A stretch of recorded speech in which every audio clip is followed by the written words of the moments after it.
UAE is dead. Epstein file के बचे हुए पन्ने अगर बाहर आते हैं तो बहुत बवाल हो सकता है, इसलिए ट्रम्प अभी उनकी लाइफलाइन ही वही है। और वैसे ही बात मोदी जी के साथ भीगे मुर्गे की तरह कुछ भी कर रहे हैं जो ना विदेश नीति के टेक्स्ट बुक में आएगा, ना ही इतिहास के पन्नों में सुनहरे अक्षरों में दर्ज होगा, काले पन्नों में ही दर्ज होगा।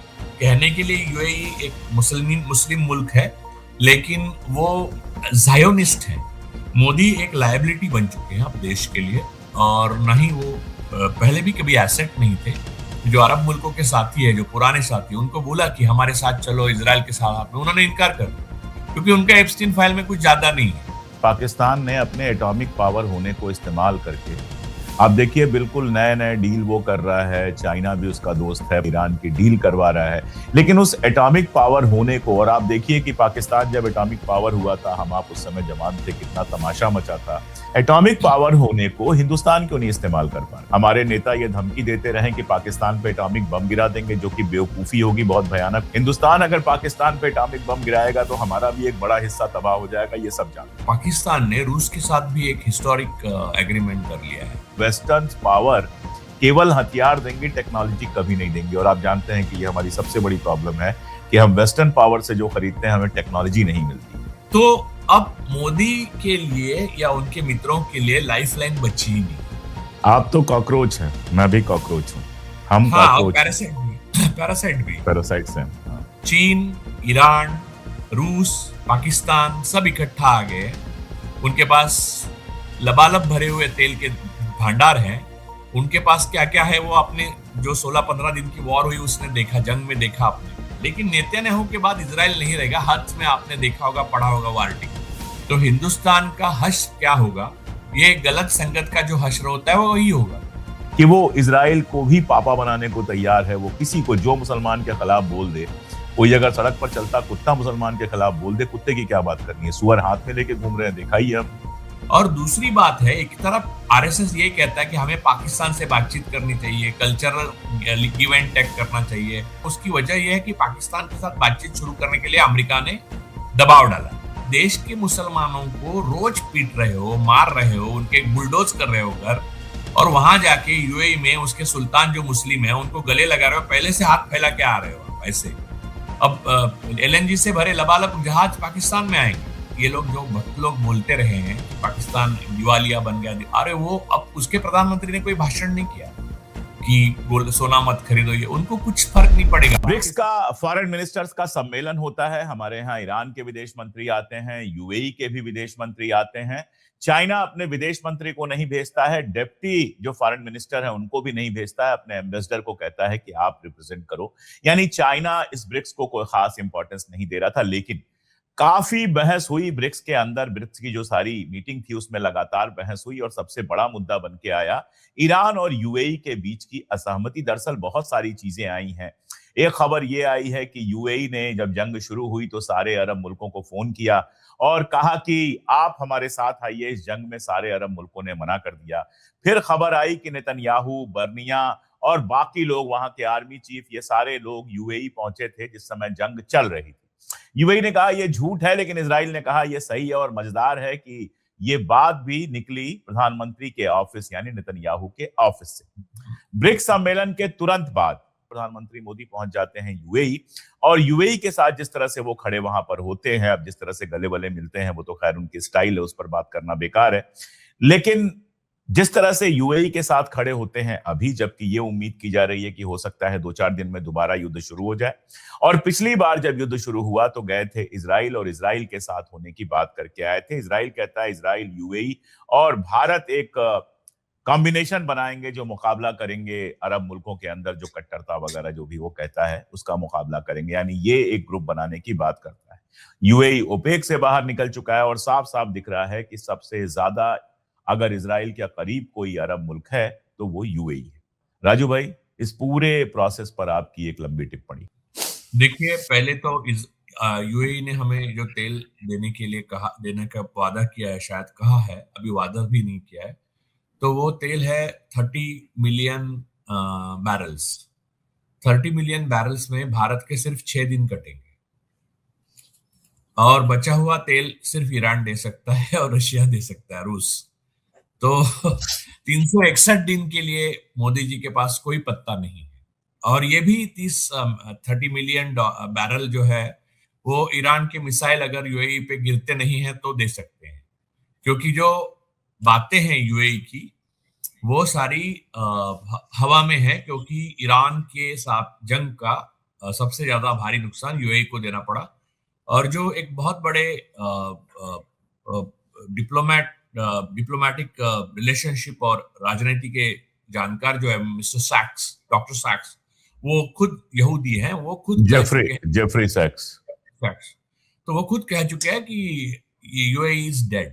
तो अब ये प्रश्न है कि 1.5 बिलियन लोगों का देश, उसके प्रधानमंत्री को यूएई में ऐसा क्या इंटरेस्ट है? अचानक ऐसा अब यानी भीगी बिल्ली जैसा या भीगे मुर्गे जैसा क्यों दौड़ने लगे प्रधानमंत्री इधर उधर? देखिए, एप्स्टीन फाइल में जिनके नाम आए हैं वो 3 देशों के वो है, ईरान का कोई आदमी या नेता या वो उसकी सादगी भरी जिंदगी है और बड़े पढ़े लिखे लोग। जो नाम आए हैं वो देश साथ में है, यूएई, भारत, इजराइल खुद ही है क्योंकि वो तो ब्लैकमेलर्स का बाप है, और यूनाइटेड स्टेट्स ऑफ अमेरिका के जो अभी के प्रेसिडेंट है उनके साथ ही।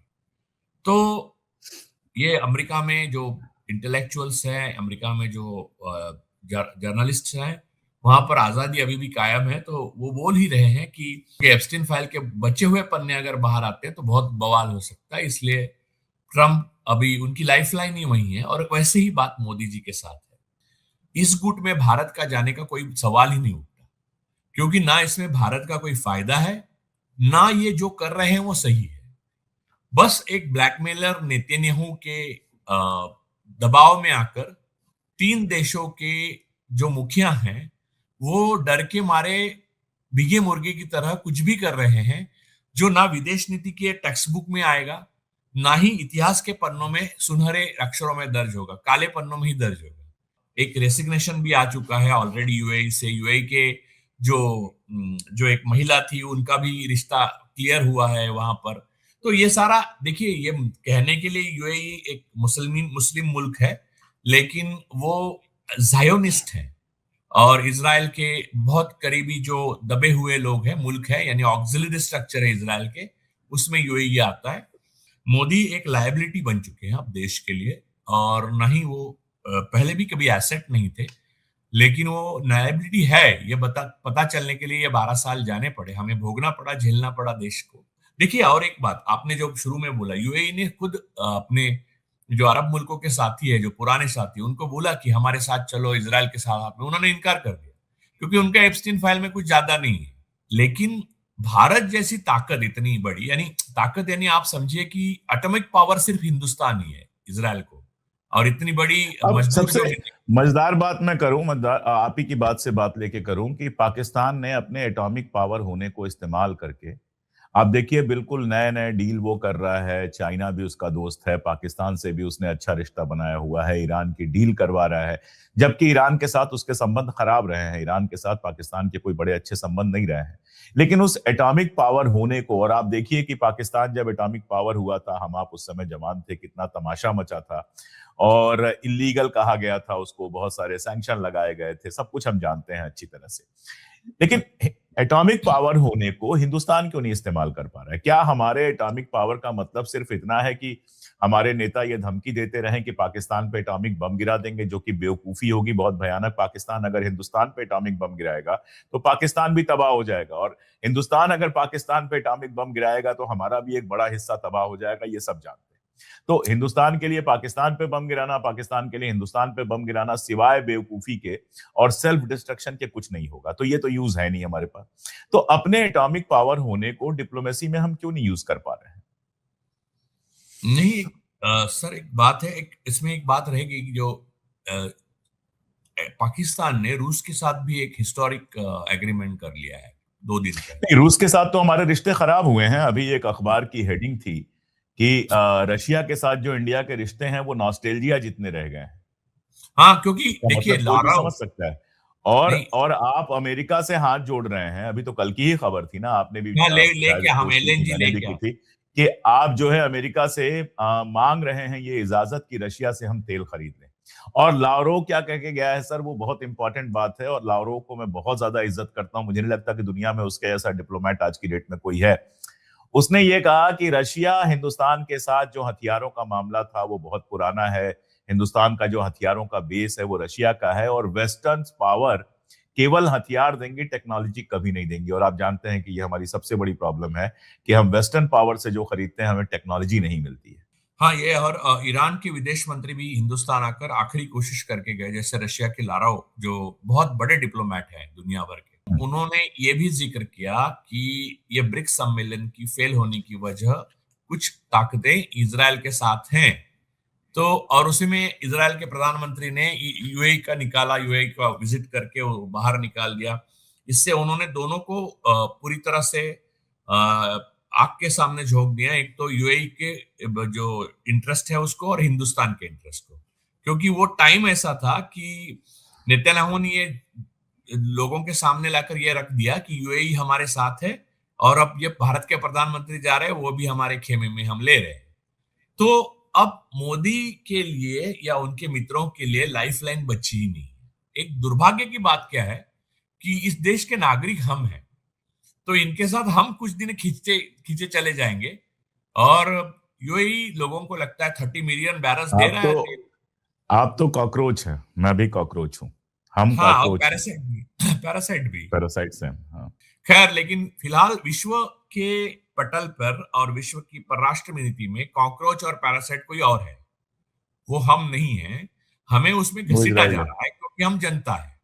ये जो मोदी, यूएई, इजराइल और अमेरिका का जो ट्रम्प साहब की एडमिनिस्ट्रेशन जो है, ये इसको हम लोग एप्स्टीन फाइल के नाम से जानते हैं, एप्स्टीन क्लास के नाम से जानते हैं। एप्स्टीन क्लास वर्सेस ऑल, ऐसी वर्ल्ड ऑर्डर अब हुई है। और आपने ट्रम्प साहब को चाइना में देखा, चीन, ईरान, रूस, पाकिस्तान सब इकट्ठा आ गए। उनके पास लबालब भरे हुए तेल के भंडार हैं। उनके पास क्या क्या है वो आपने जो 16-15 दिन की वॉर हुई उसने देखा, जंग में देखा आपने। तो इसमें हार किसकी होनी है और जीत किसकी होनी है निश्चित है। इसमें इजराइल का भी कोई हित नहीं है, यहूदियों का हित नहीं है, जायोनिस्टों का हित हो सकता है, लेकिन यहूदियों का ये प्रॉब्लम है कि वो भी खींचे चले जा रहे हैं नेतन्याहू के साथ। उनका देश भी बर्बाद होकर रहेगा, इजराइल रहेगा नहीं रहेगा वो भी एक दिक्कत ही है, उनके लिए भी एक दिक्कत है। लेकिन नेतन्याहू के बाद इजराइल नहीं रहेगा, हज में आपने देखा होगा, पढ़ा होगा वो आर्टिकल। तो इस स्थिति में हमने इंडिपेंडेंस के बाद यानी आजादी के बाद पहली बार गलत साथ में, गलत संगत में गलत कदम रखना शुरू कर दिया है। तो हिंदुस्तान का हश्र क्या होगा, ये गलत संगत का जो हश्र होता है वो वही होगा। नहीं, खैर इजराइल एक नकली देश है बनाया हुआ, और हम एक बहुत प्राचीन सभ्यता है। जायनिस्टों की आपने बात की तो मुझे सूझा कि हमारे यहाँ भी जो एक भक्त संप्रदाय पूरा पैदा हुआ है, वैसे हमको कहना चाहिए कि दक्षिणपंथी ग्रुप, हिंदू दक्षिणपंथी ग्रुप जो है वो जो पैदा हुआ है, उसका आप इजराइल के लिए प्यार, उसका ट्रंप के लिए प्यार और उसका इस तरह की चीजों के लिए सब देखते हैं। तो ये जो एक पूरा क्लास पैदा हुआ है जो किसी भी हाल में सरकार का समर्थन करने को तैयार है, और जिसकी मुस्लिम हेट इतनी ज्यादा है कि वो इजराइल को भी पापा बनाने को तैयार है। वो किसी को जो मुसलमान के खिलाफ बोल दे, कोई अगर सड़क पर चलता कुत्ता मुसलमान के खिलाफ बोल दे, कुत्ते की क्या बात करनी है, सुअर हाथ में लेके घूम रहे हैं, देखा ही है हमने, क्योंकि मुसलमानों में सुअर हराम है। तो ये जो एक पूरा क्लास बना हुआ है, इसका कितना और कितना लंबा असर पड़ेगा हिंदुस्तान की अंदर की छवि पर और बाहर की छवि पे, क्योंकि बाहर भी हमारी छवि बहुत बहुत खराब हुई है पिछले 10-12 सालों में। चाबार पोर्ट पे जब ईरान इजराइल वॉर शुरू हुआ तो आप समझिए कि हमने डेवलप किया, हमारे पैसे गए हैं, हिंदुस्तान के लोगों के पैसे गए, मोदी जी के नहीं, पर्सनल पैसे थोड़ी जाते हैं। तो इजराइल ने बमबारी चाबार पोर्ट पे की, ताकि वो हमारा कितना दोस्त है वो आप समझ सकते हैं, एक बात। और उन्होंने हर लिंक को खत्म करने की कोशिश की जो हमारे साथ, वो इजराइल चाहता है कि हम ईरान के खिलाफ युद्ध करें उनके लिए, जैसे अमेरिका कर रहा है, और मोदी जी बिल्कुल। उसको हवा दे रहे हैं। अब यहाँ एक बात है कि यूएई में जो अभी इजराइल के प्रधानमंत्री गए थे नेतन्याहू, उनके साथ मोसाद के चीफ भी गए थे, और मोसाद डेविड क्या बर्नियर। खुराफात है वो आपको तो मालूम है। तो हिंदुस्तान के जो आईटी सेल है या बड़े पैमाने पर ये जो बॉट्स काम करते हैं, वो मोसाद ने इन्फिल्ट्रेट कर दिए।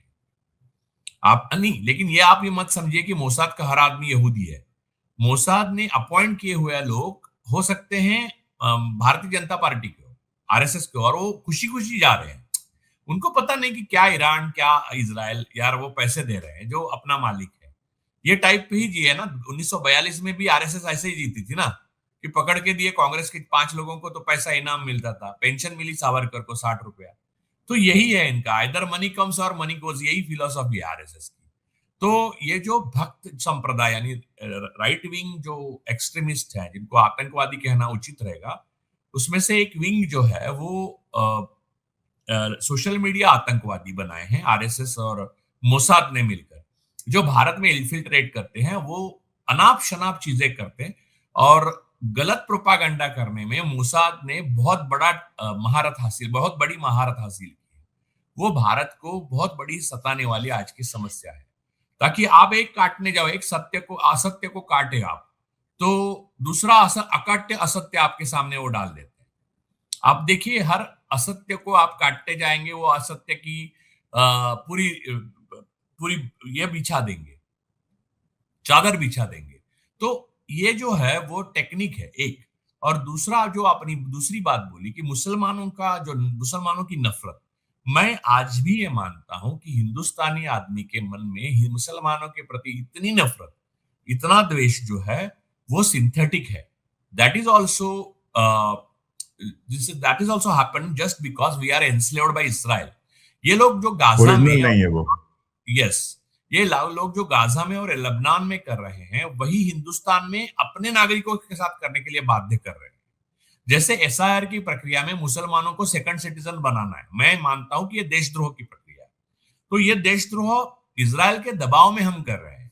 और दूसरी बात है, एक तरफ आरएसएस ये कहता है कि हमें पाकिस्तान से बातचीत करनी चाहिए, कल्चरल गिव एंड टेक करना चाहिए, फला करना चाहिए, डिकरा करना चाहिए, होसबड़े आके बोलते हैं। उसकी वजह यह है कि पाकिस्तान के साथ बातचीत शुरू करने के लिए अमेरिका ने दबाव डाला है।